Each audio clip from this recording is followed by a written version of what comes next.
I'm treading this next section. Oh no!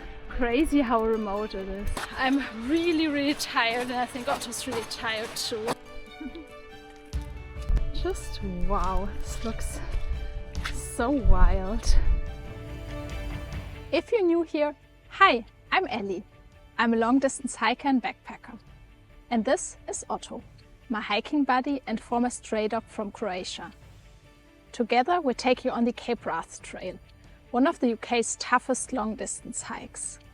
Over the next few weeks we'll be covering nearly 400 kilometers through some of Scotland's wildest and most remote landscapes. This is part 2 of our journey to Cape Wrath. Good morning everyone. As you can see and hear, it's been a pretty breezy night and it's really cold too with the wind. So yeah, didn't have the best night's sleep. Oh, this is quite nice actually. Oh, blue skies. It's just 6:30. I think we're just going to stay in the tent for a little bit longer. It's so cold this morning with the wind.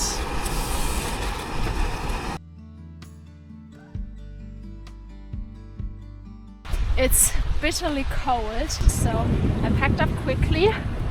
Otto's cold too while he waited for me to pack up the tent. Day 4 on the Cape Wrath Trail. Let's go! Still so wet even after 2-3 days almost where it didn't rain a lot. The forecast actually was quite nice for yesterday and today, with like a lot of sunshine even and light winds only, but apparently it must have changed. I mean, I didn't have signal for over 24 hours, so I couldn't really check if there were any changes, but obviously the weather can change a lot in the highlands. Wow, this is really stunning.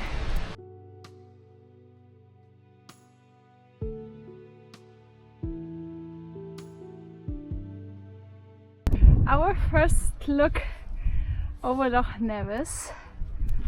Wow, this is beautiful, nice.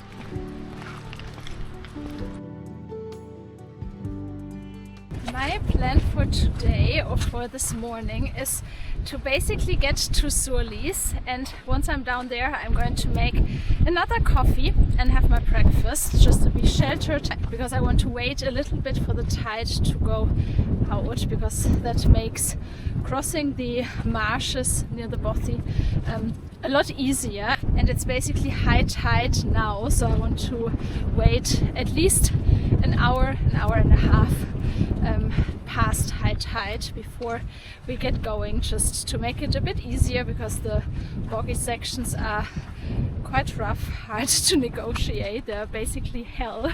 Wow, this view is gorgeous, all the different colors.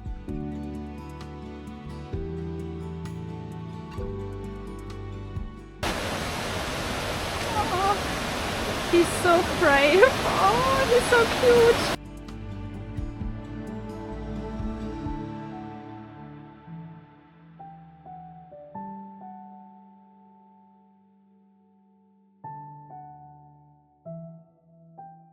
Oh, it's so unbelievably wet, this craziness.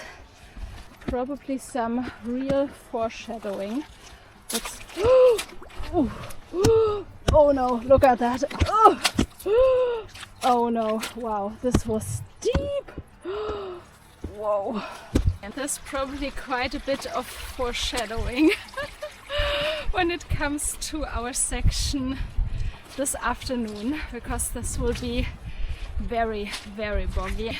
I definitely made the right call in not pushing onto Surlis yesterday, because it's been 1 hour and I think we still have another 10 minutes or so to go. That would have been way too much for us yesterday, I think.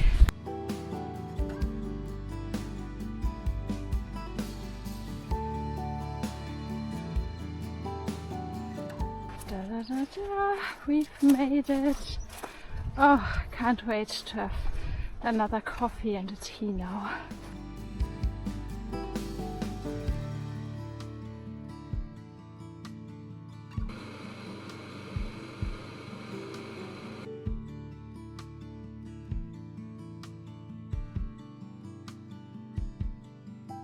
Look at that, such a glorious day now.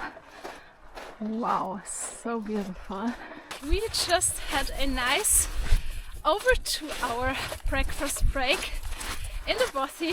We met 2 other really nice hikers. So nice meeting other people, and we've waited for the tide to go out so that we can go around the headland and not over the spit.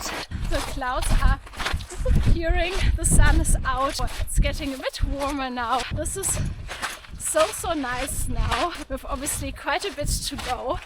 I'm roughly aiming for Barisdale. That would be really nice, would give us a really easy day tomorrow, but I'm not sure if that's realistic. That's 10 miles, almost 15, 16 kilometers, and it's already noon now, so I don't know if that's doable. The tide is really out and we could walk almost all the way around with a little detour up the hill, but way better than what I did last time.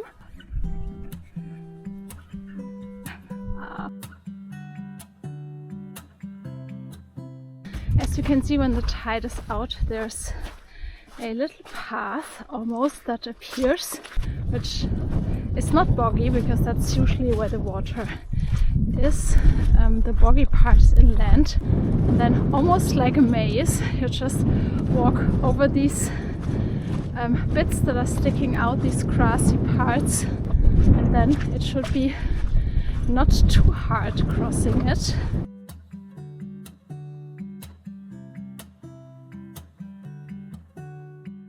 And now, after the marshes, we've made it to the river. So I'm just staying as close to the actual river as possible, and then from my experience it should be fine. I mean, obviously it's still muddy, a bit wet, but not waist deep bogs at least. Wow, this looks so majestic. And we've made it to the bridge and have completed this a bit dodgy bit. Oh, it's such a glorious day. It's almost getting warm already. It's a bit chilly with the wind still, but yeah, so happy that we can have some great views, some sunshine, and feeling really happy right now. Oh, he's getting so good. Prima, super! To be honest, I'm dreading this next section a bit because it's one that I've only walked once on my TGO challenge, and even then, when it was much drier, this next section that's coming up now was still quite boggy, so I can only imagine how this actually will be today. Just going to take our time, but I just thought I would keep it real, because obviously this trail and especially the ground conditions are definitely not easy, nothing to be underestimated, and even with this weather today, obviously the ground is not going to be dry right away, but that will take several days. Knoydart is often described as Britain's last true wilderness. Cut off from the road network, the peninsula can only be reached on foot or by boat. It's home to some of the most remote landscapes in the UK, with vast areas of rugged mountains, deep glens and wild coastline. Despite covering hundreds of square kilometers, only a few people live here year-round. It's easy to walk for hours without seeing another person. It's the kind of place that makes you feel very small, but in the best possible way. A place that feels truly special, just because of the effort you need to reach and explore it. Super!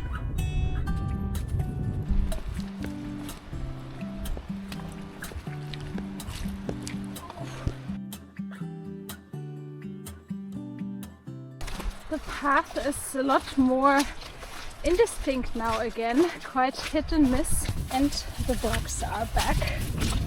Pretty wet still, as expected.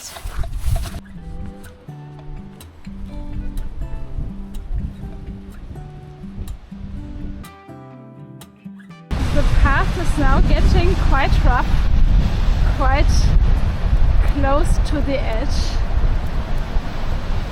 But it's beautiful being in this little native woodland now. It's really, really rough now. Look at this. I don't know if I should have gone higher up, but ooh, oh wow, that's really tough here. But ooh, this was pretty rough and honestly quite dangerous at times. I don't know if that's a real path. It looked like that on the map and on my GPS, and I saw footprints from other people going there.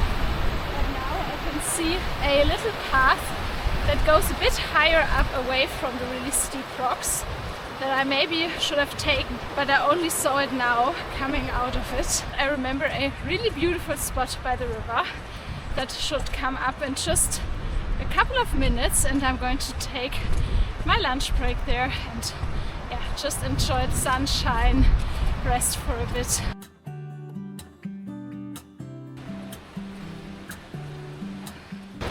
Look at this. This is gorgeous. Oh, finally. And look at this place. This is just so gorgeous. Look at that. Like out of this world.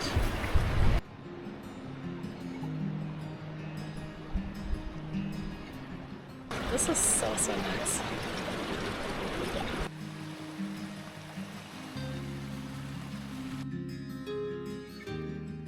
I was really tempted to put up my tent there, but I decided to try and push on a bit.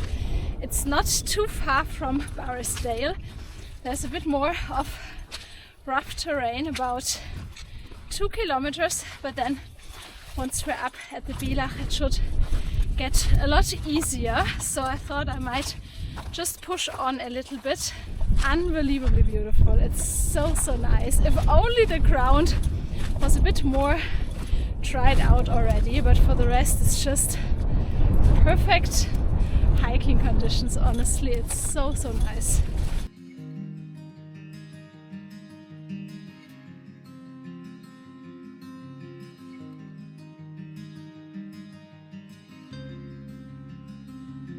So this is again a real bog fest. Doesn't look too bad on the surface, but then you walk on it and you realize that it's like more than ankle deep. We now have to climb up to the Bylach. I can't see the path yet. Apparently there's a little grassy, rough path, but look at how steep it is. I don't know if you can see it on camera, but this really is so unbelievably steep.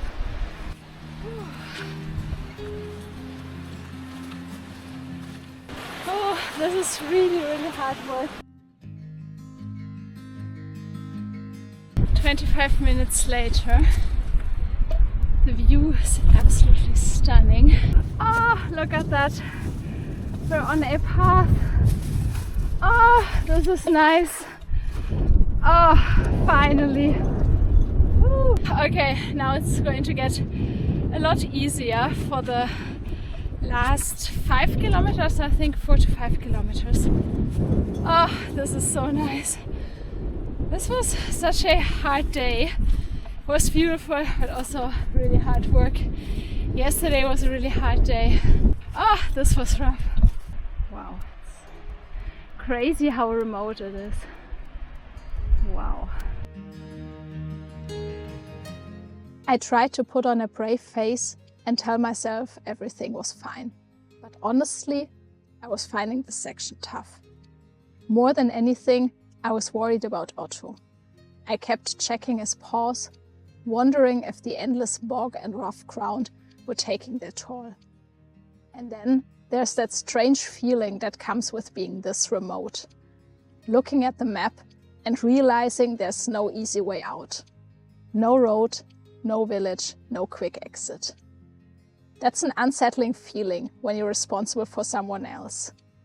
Every decision affects Otto too, and I could feel the weight of that responsibility on my shoulders. It's a strange mix of freedom and pressure.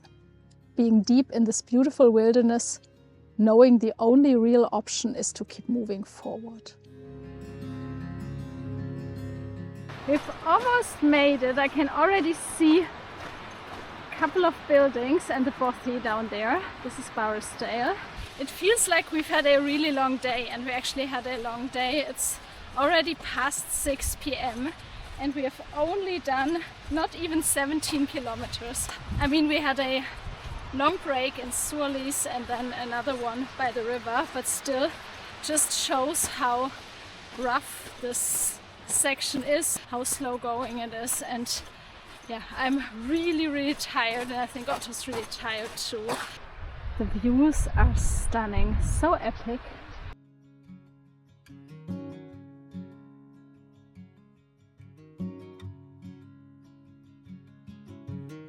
There's a private estate bothy that's available to use in Barisdale, and also a campsite like just outside the bothy. Haven't decided yet if I want to put up the tent. I think if it's not too crowded inside, I think I might go inside. I mean, it's a beautiful night, but I don't know, it would be nice sleeping outside, but at the same time I just want to be done and not put up the tent. Oh, this is such a beautiful location. There's the loch over there, which is a sea loch, and then this is Barisdale.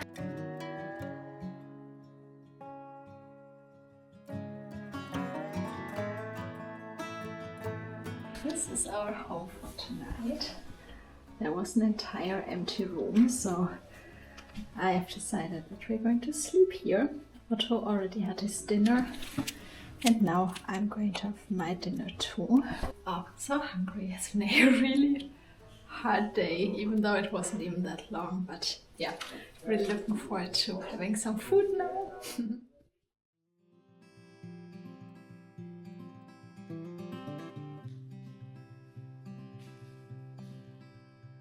Good morning, everyone.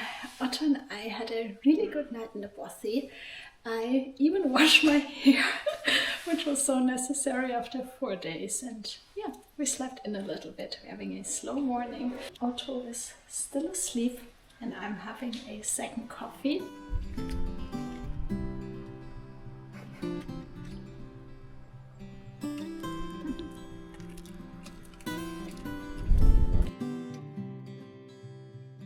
I think this is going to be a really nice day.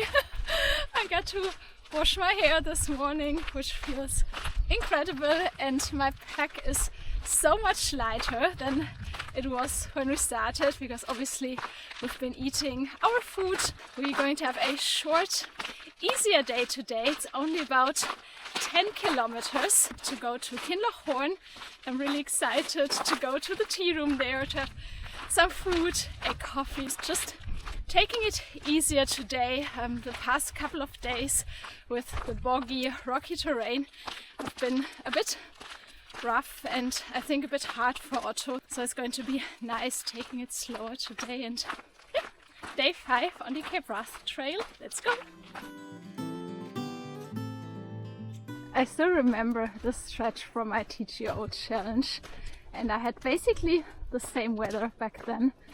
And the views, the colors, look at that. It's so beautiful.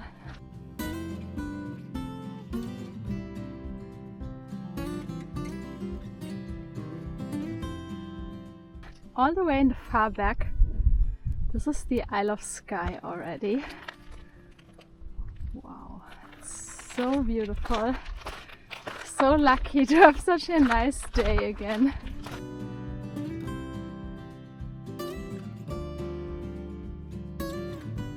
Just wow, this looks so wild, so far away from everything. There's just, yeah, nature and nothing else. You don't see any houses, nothing. Wow, this feels really, really wild.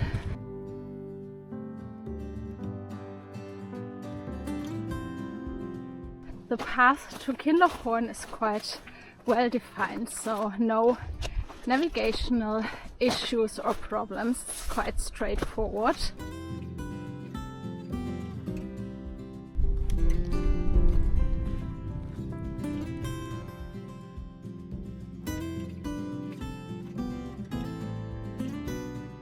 Look at this little cottage over there on the other side of the loch.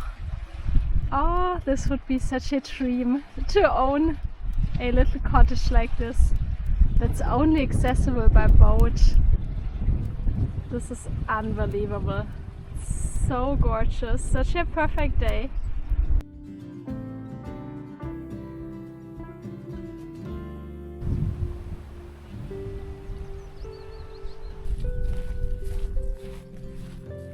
To be honest, the past 2 days were quite rough. Sometimes it just felt like a slog walking through bogs for miles and miles. It wasn't fun all the time, but then there are days like today where everything is just perfect. Everything feels a lot easier. The views are incredible. It's, yeah, just so nice.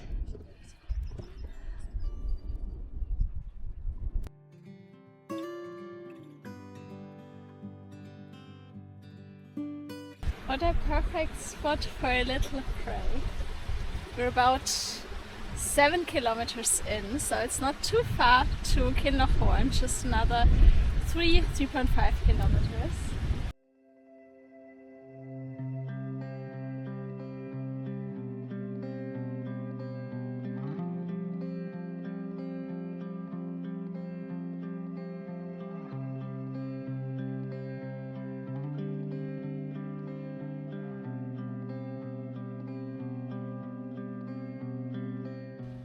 Look at that. Listen to that. So quiet, so peaceful.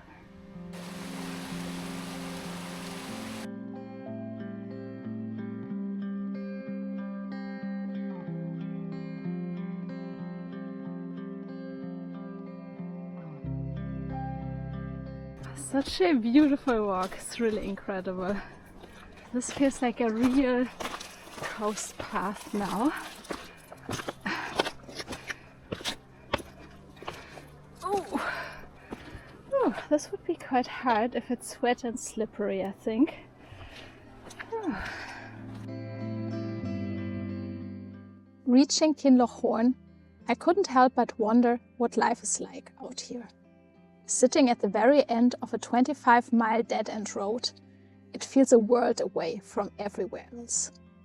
The road simply runs out, and beyond that, it's just mountains, a sea loch, and a handful of buildings. It's hard to imagine living somewhere so cut off from the pace of everyday life. But standing here, listening to the call of the cuckoo, I can definitely see the appeal. Took us just under 4 hours to get here, but I can't wait now to just sit outside, to maybe have Wi-Fi, to get a coffee, to get some food. Oh, this will be so nice. I got a lemonade and a soup and Wi-Fi, and I'm sitting in the sun. Oh, this is so perfect. I just left the tea room. It's 4 p.m. and I spent a good 2.5 hours there. I had a soup and a sandwich and a coffee and a lemonade. I could check the forecast and messages. I could charge my phone and power bank. And now I'm just walking over to our camp spot for tonight. There's a little designated area where it's possible to pitch your tent, and yeah, just going there, This is our beautiful spot for tonight. Look at that, right by the river. It's so mild, the wind has dropped quite a bit, so it's not cold at all anymore, and yeah, just such a nice day. It really is the perfect place to have a really nice rest, because tomorrow is going to be a very long, not very long when it comes to the distance, but a very hard day. A lot of elevation going basically over the shoulder of the Forken Ridge. So we're going to climb up to 700 meters and we're at sea level now, obviously. So yeah, this will be quite a tough day. I'm a bit anxious about it.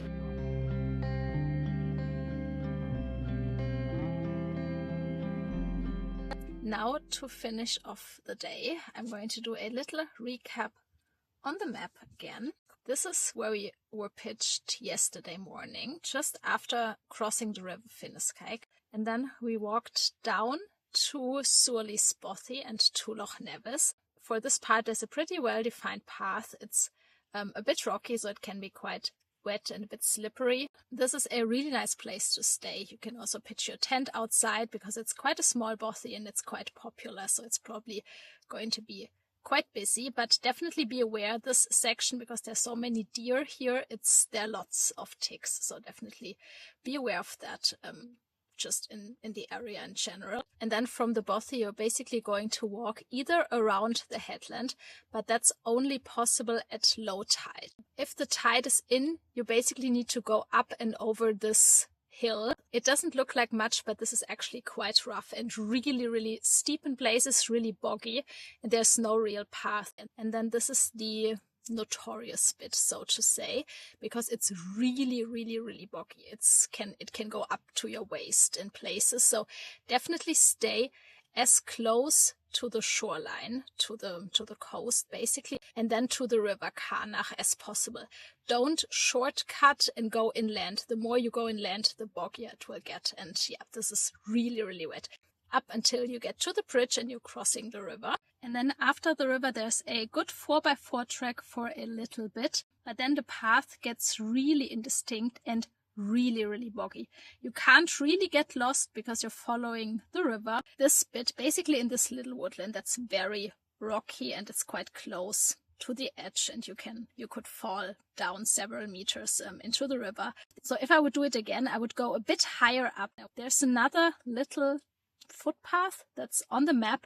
I only saw it afterwards going up the other direction, but there should be a little path just going a bit higher up. Then there's a really, really great spot, flat grassy pitches right to this really big cliff. It's low down and it's pretty sheltered, so this would be a great spot to split up this stretch and to pitch your tent. After that, it gets, honestly, in my opinion, it's really horrible. There's no visible path for most of it, and it's really, really boggy. Again, you can't really get lost because you're following the river still, but yeah, this will take quite a long time. And then right here, there's another sharp bend in the river, almost a 90-degree bend, and some more cliffs, and this is the spot where you're going to head up, basically straight up. There's no real right or wrong. Even if you don't see a path, just keep going straight up, because eventually you're going to come across this footpath up here. Then it's a lot easier because the path is visible. It's quite rocky and wet in places, but it's a pretty good path going up to the Bílach and then down the other side. Halfway on your way down, you need to cross this stream that runs down towards Barisdale. So that's potentially difficult in really wet conditions. Then it's a good path all the way down to Barisdale. And then today we walk from Barisdale along the coast on this really good 4x4 track. And then you're going to walk along the loch all the way to Kinloch Hourn. It's a good path. It's visible throughout, so it's not hard to navigate, but don't underestimate the stretch. It isn't hard technically, but it can be quite slow going because you're going to go quite steep up to 100 meters. You're going to drop down again to sea level. It will probably take longer than you might think by just looking on the map. And then you're going to reach Kinloch Hourn. There's a seasonal tea room there. It's not open all the time, definitely check that, but it's a really nice place to get some food, to charge your phone. I think there's even accommodation. And then this is our camp spot. Just go over the bridge and then on your left. And to finish off the day, I'm going to share this packet of crisps that I got from the tea room. This is it, day 5 on the Cape Wrath Trail. It's been a nice and easy day. Everything was just perfect and really what I think we both needed today. And yeah, really excited about tomorrow. As I said, it's going to be a bit of a tough day probably, a bit of a longer day. But yeah, we'll see you then. Good night!